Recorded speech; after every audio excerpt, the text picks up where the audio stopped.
Morning to all of you. Today I am going to discuss about the most important organism of the cell. Getting. अब हमारे पास क्या है cell organism. पहला हमारे पास आता है सेल वॉल। ये किस में होता है? जो सेल वॉल है ये किस में प्रेजेंट होता है? Present in plant cell but absent in animal cell. याद रखना जो सेल वॉल है वो किस में प्रेजेंट होता है? प्लांट सेल में, लेकिन एब्सेंट होता है एनिमल सेल में। Getting. It is the outer layer of the plant cell. ये जो है ये आउटर लेयर होती है किसकी? प्लांट सेल की। गेटिंग। तो सेल वॉल क्या है? सेल ऑर्गेनिज्म में पहले आता है cell wall present in plant cell. ये किस में होता है? प्लांट सेल में होता है। एनिमल सेल में एब्सेंट होता है but absent in animal cell. याद रखना it is the outer layer of the plant cell. ये आउटर लेयर होती है किसकी? प्लांट सेल की। Very very important organism. अब क्या क्या ऑर्गेनिज्म है? जैसे हमारे पास आ गया प्लांट्स में, ठीक है। प्लांट्स में क्या क्या है, ठीक है, ये आपने याद रखना है। Getting okay. अब आपने क्या करना है, यहाँ पे जो प्लांट्स है, प्लांट्स में क्या होता है? Outer layer. जो सेल वॉल है प्लांट्स में क्या होता है? सेल वॉल होता है, लेकिन ये सेल वॉल किससे बनी होती है? सेलुलोज से। याद रखना। जैसे हम लोग क्या करते हैं, ठीक है, सेलुलोज को डाइजेस्ट नहीं कर पाते क्योंकि हमारे मतलब कि ये क्या बोलते हैं, क्योंकि हमारे पास ये वाले एंजाइम नहीं होती हैं, ठीक है। और प्लांट्स में ये चीज़ें मतलब कि एनिमल्स में ये चीज़ें होती हैं। गेटिंग। अब प्लांट्स में क्या होता है? सेलुलोज होता है। क्या होता है प्लांट्स में? सेलुलोज होता है। गेटिंग। लेकिन ह्यूमन बींग्स सेलुलोज को डाइजेस्ट नहीं कर पाते क्योंकि सेलुलोज एंजाइम नहीं होती है, एनिमल्स कर पाता है। गेटिंग। प्लांट्स में क्या होता है? Cell wall. सेल वॉल किससे बनी होती है? सेलुलोज से, ठीक है। अलगा में क्या होता है? इसके भी जो सेल वॉल मतलब किससे बनी होती है? सेलुलोज। याद रखना प्लांट्स में भी सेलुलोज से, अलगा में भी सेलुलोज से। फंजे में क्या होता है? जो फंजे में जो होता है वो सेल वॉल किससे बनी होती है? काइटिन से। काइटिन क्या है? एक काइंड ऑफ पॉलीसैकेराइड्स है, एक किस्म के कार्बोहाइड्रेट्स। याद रखना फंजे की जो सेल वॉल है वो किससे बनी होती है? काइटिन से। ये क्या है? एक काइंड ऑफ पॉलीसैकेराइड्स है या कार्बोहाइड्रेट्स है। बैक्टीरिया। बैक्टीरिया किस की सेल वॉल किससे बनी होती है? Peptidoglycan plus murine. याद रखना बैक्टीरिया की किससे बनी होती है? पेप्टिडो ग्लाइकन प्लस म्यूरिन से। Very very important. फिर बता रहा हूँ। गेटिंग। हमारे पास जो सेल वॉल होती है ये किस में प्रेजेंट होती है? प्लांट्स में, लेकिन एब्सेंट किस में होते हैं? एनिमल सेल में। ये आउटर लेयर है हमारे पास प्लांट सेल के। और मतलब कि हमारे पास जो भी प्लांट्स है उसकी जो सेल वॉल किससे बनी होती है? सेलुलोज से। अलगा की किससे बनी होती है? सेलुलोज से। फंजे की किससे बनी होती है? काइटिन से। ये काइंड ऑफ पॉलीसैकेराइड्स है, दैट इज कार्बोहाइड्रेट्स। गेटिंग। उसके बाद बैक्टीरिया। बैक्टीरिया किस जो सेल वॉल है किससे बनी होती है? ये बनी होती है पेप्टिडो ग्लाइकन प्लस म्यूरिन से। किससे बनी होती है? पेप्टिडो। याद रखना पेप्टिडो ग्लाइकन प्लस म्यूरिन से बनी होती है। पेप्टिडो ग्लाइकन प्लस म्यूरिन किसकी सेल वॉल बनी होती है? ये बनी होती है हमारे पास बैक्टीरिया के। बैक्टीरिया द सेल वॉल होता है। Bacteria is made up of किससे बनी होती है? Peptidoglycan plus murein. Cell wall is made of 3 layers. ये इसकी 3 लेयर्स होती है। Very very important. Primary wall, secondary wall और मिडल लैमिला। कौन कौन सी? प्राइमरी वॉल, सेकेंडरी वॉल और मिडल लैमिला। सेल वॉल कितने लेयर से बनी होती है? 3। प्राइमरी, सेकेंडरी और आपके पास मिडल। प्राइमरी, सेकेंडरी और मिडल। अब जो मिडल लैमिला बनी होती है वो पैक्टिन प्लस कैल्शियम और मैग्नीशियम साल्ट से बनी होती है। याद रखना जो हमारे पास मिडल लैमिला होता है वो किससे बनी होती है? पैक्टिन से, उसके बाद कैल्शियम से और प्लस मैग्नीशियम साल्ट से बनी होती है। किस किस से बनी होती है? Pectin, calcium plus magnesium salt से बनी होती है। Very very important. गेटिंग। तो सेल वॉल की कितने लेयर्स होती है? How many layers are there? We have 3 layers, primary, secondary और मिडल लैमिला। और इसमें किससे बनी होती है? Middle lamella pectin plus calcium plus magnesium salt से बनी होती है। Getting. I hope everybody clear. फिर एक बार फिर बता रहा हूँ सेल वॉल किससे बनी होती है? ये मतलब ये किस में प्रेजेंट होती है? प्लांट सेल में होती है, एनिमल में एब्सेंट होती है। गेटिंग। और ये आउटर लेयर होती है किसकी? प्लांट सेल की। जो सेल वॉल होती है प्लांट्स में वो किससे बनी होती है? सेलुलोज से। अलगा में भी सेलुलोज से। फंजे में काइटिन, ये काइंड ऑफ पॉलीसैकेराइड्स है और ये किस्म की कार्बोहाइड्रेट्स है। गेटिंग। उसके बाद बैक्टीरिया किससे बनी होती है? पेप्टिडो ग्लाइकन, म्यूरिन प्लस म्यूरिन। और हमारे पास है सेल वॉल 3 लेयर्स होती है। Cell wall is made of 3 layer, 3 layer से बनी होती है। प्राइमरी, सेकेंडरी और आपके पास मिडल लैमिला। मिडल लैमिला में क्या होता है आपके पास? बाहर से मतलब किससे बनी होती है? Pectin plus magnesium, calcium plus magnesium salt से बनी होती है। Getting. I hope everybody clear. No move to the next one. अब हमारे पास जो सेल वॉल होता है protect the cell. Cell wall का क्या फंक्शन है? What are the function of the cell wall? Cell wall क्या करती है? प्रोटेक्ट करती है cell and provide a boundary.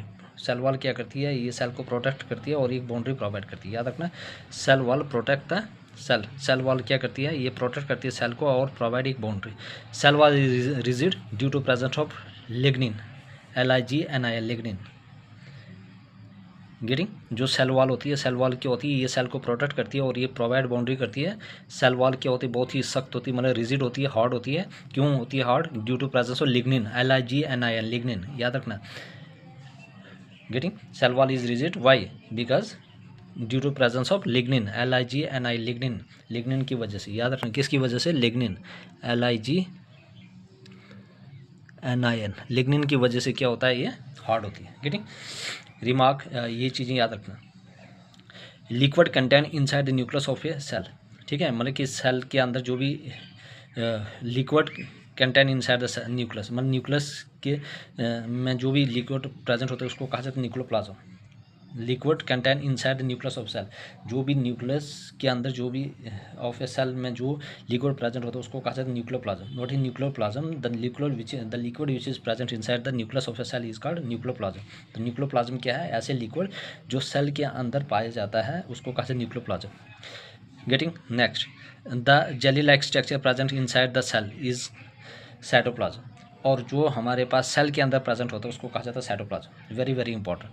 ऐसे लिक्विड जो न्यूक्लियस के अंदर पाया जाता है उसको कहा जाता है न्यूक्लियोप्लाज्म, और ऐसे जेली लाइक स्ट्रक्चर जो प्रेजेंट होता है सेल के अंदर उसको कहा जाता है cytoplasm. I hope very clear. Now move to the next one, plasma membrane या सेल मेम्ब्रेन। प्लाज्मा मेम्ब्रेन को हम दूसरा नाम क्या बोलते हैं? सेल मेम्ब्रेन, ठीक है। Plasma membrane is also known as cell membrane, very very important. It is the outer layer in animal cell, याद रखना। प्लांट सेल में कौन सा सेल वॉल, कितने लेयर थे? 3, प्राइमरी, सेकेंडरी और मिडल लैमेला। मिडल लैमेला कैसे बनी होती है? Pectin plus magnesium, calcium plus magnesium salt से। लेकिन जो प्लाज्मा मेम्ब्रेन या सेल मेम्ब्रेन है, ये आउटर लेयर है किसकी? एनिमल सेल की। गिरी, याद रखना। प्लाज्मा मेम्ब्रेन या सेल मेम्ब्रेन मतलब कि it is the outer layer of the animal cell, ये एनिमल सेल की क्या है? आउटर लेयर है।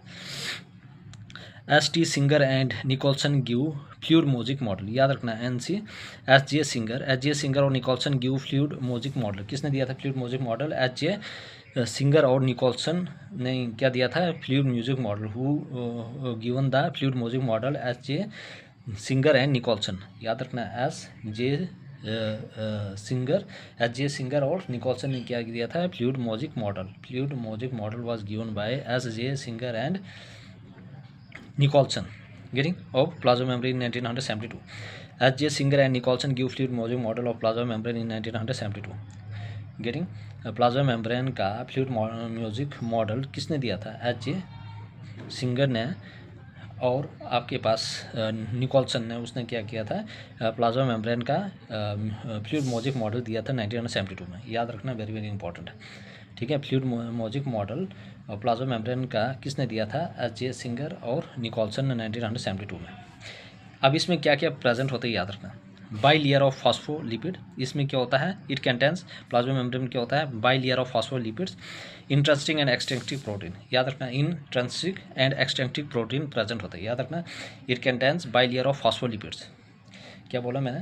प्लाज्मा मेम्ब्रेन या सेल मेम्ब्रेन, ये किसकी आउटर लेयर होती है? एनिमल्स की। प्लांट्स में क्या होता है? Cell wall. किसने दिया था ये इसका पहली बार? वो किसने इस चीज़ के बारे में बताया था? SJ सिंगर और Nicolson give the fluid mosaic model of plasma membrane 1972। Getting. It contains, इसमें क्या क्या प्रेजेंट होता है? बाई लेयर ऑफ फॉस्फोलिपिड और इंट्रेंसिक एंड एक्सटेंसिव प्रोटीन होता है, याद रखना। जो प्लाज्मा मेम्ब्रेन या सेल मेम्ब्रेन होती है, it contains bilayer phospholipids और इंट्रेंसिक और एक्सटेंसिव प्रोटीन पाया जाता है।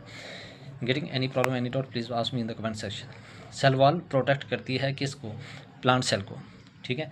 जो सेल वॉल होती है वो बहुत ही हार्ड होती है, रिजिड होती है। क्यों? Due to presence of a protein known as, due to presence of lignin. Lignin की वजह से क्या होती है? वो बहुत ही हार्ड होती है। क्या होती है? हार्ड होती है। गेटिंग। अब हमारे पास जो लिक्विड प्रेजेंट होता है इनसाइड द न्यूक्लियस के अंदर, ठीक है, उसको कहा जाता है न्यूक्लियोप्लाज्म। और जो jelly like structure inside the cytoplasm के अंदर होता है, इनसाइड द सेल के अंदर होता है, उसको कहा जाता है साइटोप्लाज्म। सेल से साइटोप्लाज्म। गेटिंग प्लाज्मा मेम्ब्रेन या cell membrane, it is the outer layer in animal cell, ये आउटर लेयर होता है एनिमल सेल की। SJ Singer and Nicolson give fluid mosaic model और प्लाज्मा मेम्ब्रेन, याद रखना। 1972 में जो SJ सिंगर और निकोलसन ने फ्लूइड म्यूजिक मॉडल दिया था प्लाज्मा मेम्ब्रेन का। Getting. It contains bilayer of phospholipids, intrinsic and extensive protein पाया जाता है। No move to the next one, carbohydrate chain. Carbohydrate chain क्या है? Plasma membrane is selective permeable, याद रखना। अब कार्बोहाइड्रेट चेन होती है, ठीक है, मतलब पहला क्या था, बाई लेयर और phospholipids, second interesting and extinctive protein होता है, उसके बाद इसमें कार्बोहाइड्रेट्स की चेन होती है। Plasma membrane is selective semi permeable, याद रखना प्लाज्मा मेम्ब्रेन या सेल मेम्ब्रेन क्या होता है, सिलेक्टिव परमिएबल होती है, याद रखना सिलेक्टिव सेमी परमिएबल होती है, मतलब कि ये क्या कहते हैं, सेलेक्ट करके चीज़ों को एंट्री और मतलब कि विद रिस्ट्रिक्शन के साथ वहाँ पर चीज़ें एंटर होती हैं, गेटिंग, याद रखना। जैसे कहीं पर आप VIPs या कहीं पर भी जहाँ पे हाई सिक्योरिटी होती है वहाँ पे जब एंट्री करते हैं, ठीक है, तो वहाँ पे चेकिंग होती है, मतलब कि सिलेक्टिव चेकिंग होती है, ठीक है, कि भाई किसको अंदर भेजना और किसको बाहर, प्रॉपर चेक करके, गेटिंग। उसी तरह से यहाँ पे क्या होता है, सिलेक्टिव सेमी परमिएबल मेम्बर होता है कि वो सिलेक्ट करके चेक करके ही एंट्री होती है वहाँ पे, गेटिंग। तो कार्बोहाइड्रेट चेन में क्या होता है, plasma membrane is selective semi permeable, it is in plant cell, ये किस में प्रेजेंट होती है, it is present in inner layer in plants, याद रखना ये जो होती है ये इनर लेयर होती है किसी plant, it is present as inner layer in plants, ये कहाँ पे प्रेजेंट होती है, it is present as inner layer in plants. Carbohydrate chain, getting, plasma membrane कैसी होती है, वो सिलेक्टिव सेमी परमिएबल होती है, याद रखना प्लाज्मा मेम्ब्रेन क्या होती है, एनिमल की आउटर लेयर होती है, लेकिन प्लांट्स की होती है ये इनर लेयर होती है, सिलेक्टिव सेमी परमिएबल मेम्ब्रेन है, getting. It provide shape and boundary to the cell, what are the main function of the plasma membrane या cell membrane, it give shape and boundary to the cell, याद रखना ये cell को shape भी देता है और बाउंड्री देता है सेल को, याद रखना। It provide shape and boundary to the cell, ये शेप और बाउंड्री देता है किसको, सेल को, very very important. It provide shapes and boundary to the cell, ये क्या करता है, शेप और बाउंड्री किसको प्रोवाइड करता है, सेल को, it provide shape and boundary to the cell, getting, very very important. तो कार्बोहाइड्रेट्स चैन होते हैं, प्लाज्मा मेम्ब्रेन क्या है, एक किस्म के सेमी परमिएबल मेम्ब्रेन होती है, ये क्या करता है, ये इनर लेयर होती है किसका, प्लांट सेल का, गेटिंग, लेकिन एनिमल सेल का आउटर लेयर होती है, ये क्या करती है, शेप और क्या देता है, ये एक बाउंड्री प्रोवाइड करता है एनिमल सेल में, गेटिंग।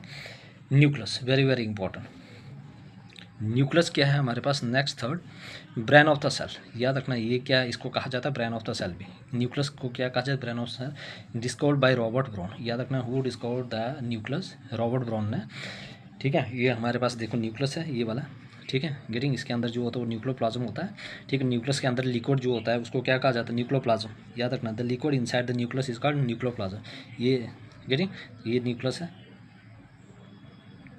गेटिंग। और जो न्यूक्लियस के बाहर जो ये वाला सेल के अंदर, ये पूरा सेल है, ये पूरा क्या है, सेल है, सेल के अंदर ये जो फ्लूइड है इसको कहा जाता है साइटोप्लाज्म, और जो ये अंदर वाला न्यूक्लियस है इसके अंदर जो फ्लूइड है उसको कहा जाता है न्यूक्लियोप्लाज्म, गेटिंग। किसने डिस्कवर किया था, रॉबर्ट ब्राउन ने, ब्रेन ऑफ द सेल कहा जाता है, nucleus is also known as brain of the cell, discovered by Robert Brown, getting. Robert Brown discovered the cell nucleus in 1833, very very important, कब discover किया था, 1833, while studying orchid या orchid plant cell, जब वो किसके study कर रहे थे, ऑर्चिड मतलब कि ऑर्चिड प्लांट सेल के बारे में स्टडी कर रहे थे, उस टाइम उन्होंने क्या किया, डिस्कवर किया किसको, न्यूक्लियस को किसने डिस्कवर किया था, रॉबर्ट ब्राउन ने, कब 1833 में, जब वो स्टडी करते थे ऑर्चिड प्लांट सेल के अंदर, getting. It control and coordinates the cell, ये क्या करता है, कंट्रोल और कोऑर्डिनेट करता है सेल को, it control and coordinate the cell, getting, ये कंट्रोल एंड कोऑर्डिनेट सेल कौन करता है, nucleus. Study of nucleus is called karyology, याद रखना जब हम स्टडी करते हैं किसके, न्यूक्लियस के बारे में, उसको कहा जाता है karyology, very very important, getting. Carbohydrates chain, getting, plasma membrane selective semi permeable है, ये किस में प्रेजेंट होते हैं, प्लांट्स में, मतलब कि इनर लेयर, लेकिन एनिमल्स में आउटर लेयर होती है। It provide shape and rigidity and also boundary to the cell, getting. Nucleus क्या है, ब्रेन ऑफ द सेल कहा जाता है, nucleus also called brain of the cell. ये हमारे पास सेल है, सेल के अंदर क्या है, साइटोप्लाज्म है, और साइटोप्लाज्म के अंदर क्या होता है हमारे पास, जैसे न्यूक्लियस आगे, न्यूक्लियस के अंदर जो होता है न्यूक्लियोप्लाज्म होता है। न्यूक्लियस के अंदर the liquid which is present inside the nucleus is called nucleoplasm, and the nucleus and the jelly like structure which is present inside the cell is called cytoplasm, getting। brain of the cell discovered by Robert Brown, it control and coordinates the cell, ये क्या करता है, control करता है और coordinate करता है cell को। स्टडी ऑफ न्यूक्लियस कहा जाता है karyology, study of nucleus is called karyology, karyology. Robert Brown discovered the cell nucleus in 1833, Robert Brown ने कब डिस्कवर किया था, वाई स्टडी द ऑर्चिड या orchid plant cell. I hope everybody clear, this is important. Now move to the next one. Only one nucleus is present in the cell, याद रखना हर एक cell में क्या होता है, एक ही न्यूक्लियस प्रेजेंट होता है, only one nucleus is present in the cell, एक ही न्यूक्लियस जो होता है वो प्रेजेंट होता है सेल के अंदर, getting. Only one nucleus is present in the cell, cell में कितना न्यूक्लियस होता है, एक। It contains double membrane boundary, ठीक है, इसमें क्या होता है, डबल मेम्ब्रेन बाउंड्री होती है। न्यूक्लियोप्लाज्म फ्लूइड पार्ट इन न्यूक्लियस, न्यूक्लियोसोम न्यूक्लाइड या न्यूक्लियस, गेटिंग, और न्यूक्लियर पोर होता है और डीएनए होता है। याद रखना अनइवन न्यूक्लियस इज प्रेजेंट है। सेल में क्या होता है, एक ही न्यूक्लियस प्रेजेंट होता है, वेरी वेरी इंपॉर्टेंट। सेल में कितने nucleus present, how many nucleus present in the cell, uneven nucleus. It contains double membrane boundary, इसमें क्या होता है, दो मेम्ब्रेन होती है। याद रखना न्यूक्लियस के अंदर क्या होती है, दो मेम्ब्रेन बाउंड्री होती है, ठीक है, और डबल मेम्ब्रेन बाउंड्री होती है। याद रखना न्यूक्लियस में डबल मेम्ब्रेन बाउंड्री होती है। न्यूक्लियोप्लाज्म होता है फ्लूइड पार्ट, जो सिर्फ मैंने पहले बताया था, फ्लूइड इनसाइड द न्यूक्लियस, उसको कहा न्यूक्लियोप्लाज्म, गेटिंग। न्यूक्लियोसोम होता है या न्यूक्लाइड बोलते हैं या न्यूक्लियोलस बोलते हैं। न्यूक्लियोसोम न्यूक्लाइड या न्यूक्लियोलस एक ही बात है। न्यूक्लियोसोम न्यूक्लाइड या न्यूक्लियोलस, न्यूक्लियोसोम न्यूक्लाइड और न्यूक्लियोलस, गेटिंग, एक ही बात है ना, न्यूक्लियोसोम न्यूक्लाइड और न्यूक्लियोलस। न्यूक्लियर पोर होता है, गेटिंग, और डीएनए होता है। याद रखना न्यूक्लियोसोम न्यूक्लाइड और न्यूक्लियोलस, न्यूक्लियोपोर होता है और डीएनए होता है, getting. DNA contents on DNA and double membrane. याद रखना न्यूक्लियस में अपना डीएनए होता है और डबल मेम्ब्रेन होता है, वेरी वेरी इंपॉर्टेंट। न्यूक्लियस में न्यूक्लियस कंटेंट्स ऑन डीएनए और डबल मेम्ब्रेन, न्यूक्लियस कंटेंट अपना डीएनए होता है और डबल मेम्ब्रेन भी होती है, getting. Only one nucleus is present in the cell, cell में कितने न्यूक्लियस होते हैं, एक ही, only one nucleus is present in the cell. It contain double membrane boundary होता है, nucleoplasm fluid part in the nucleus, nucleosome nucleolus nuclide, न्यूक्लियोपोर होता है और डीएनए होता है। और क्या होता है, न्यूक्लियर पोर होता है और डीएनए होता है। हमारे पास न्यूक्लियर में क्या होता है, डबल मेम्ब्रेन होती है, and double membrane nucleus contents on DNA और डबल मेम्ब्रेन होती है, अपना डीएनए होता है, डबल मेम्ब्रेन होती है, ठीक है। और यहाँ पे क्या होता है, आप न्यूक्लाइड, ठीक है, न्यूक्लाइड या न्यूक्लियोलस या न्यूक्लियोसोम, ठीक है, बाहर क्या होता है, एक सेल होता है, ठीक है, और इसमें अपना डीएनए होता है, न्यूक्लियोपोर होता है, न्यूक्लियोलस होता है, ठीक है, 10% होता है सेल, ठीक है, 10% होता है सेल होता है। ये याद रखना क्या होता है, 10% होता है सेल होता है। I hope everybody clear, this is important. Now move to the mitochondria, ठीक है, माइटोकॉन्ड्रिया वेरी वेरी इंपॉर्टेंट है। माइटोकॉन्ड्रिया के क्या है, it helps in the energy formation in the form of ATP. ये क्या करता है, एनर्जी फॉर्मेशन में मदद करता है एटीपी में, adenosine triphosphate, getting. It helps in the energy formation in the form of ATP. ये क्या करता है, एनर्जी फॉर्मेशन करता है in the form of ATP, adenosine triphosphate. क्या करता है माइटोकॉन्ड्रिया, क्या है, it helps in the energy formation in the form of ATP, adenosine triphosphate. It is called as power house of the cell. इसको क्या कहा जाता है, power house of the cell कहा जाता है, या इन्वर्टर ऑफ द सेल कहा जाता है, getting. It contain double membrane as is on circular, ठीक है, इसमें क्या होता है, डबल मेम्ब्रेन होते हैं क्योंकि इसका एक ही सर्कुलर होता है, getting. I hope everybody clear. उसके बाद क्या होता है, क्रिस्टी, इसमें इनर लेयर होता है, क्रिस्टी क्या होता है इसमें, गेटिंग। तो माइटोकॉन्ड्रिया क्या, it helps in the energy formation in the form of ATP. ये क्या करता है, एनर्जी फॉर्मेशन मदद करती है in the form of ATP, adenosine triphosphate. It is called as power house of the cell. इसी को क्या कहा जाता है, power house of the cell या इन्वर्टर ऑफ द सेल। याद रखना it is called power house of the cell या inverter of the cell. It contain double membrane, इसकी डबल मेम्ब्रेन होता है ऑन डीएनए सर्कुलर, ठीक है। देखो न्यूक्लियस का भी अपना डीएनए था और डबल मेम्ब्रेन थी, इसमें भी अपना डबल मेम्ब्रेन होती है और अपना डीएनए होता है। लेकिन डीएनए कैसे होता है, सर्कुलर होता है। याद रखना इसका अपना डीएनए होता है और इसका क्या होता है, डबल मेम्ब्रेन होती है, और ये डीएनए कैसे होता है, circular. Albert von Kolliker studied in muscle cell, मतलब कि ये किस सेल में डिस्कवर किया था, मसल सेल में। याद रखना मसल सेल 1853 में। न्यूक्लियस को कब डिस्कवर किया था, 1833 में, ठीक है, ऑर्चिड ओलिस प्लांट सेल में, गेटिंग, रॉबर्ट ब्राउन ने, गेटिंग। इसको किसने किया था, अल्बर्ट वन कोलिकर, किस में किया था, मसल सेल में, ठीक है।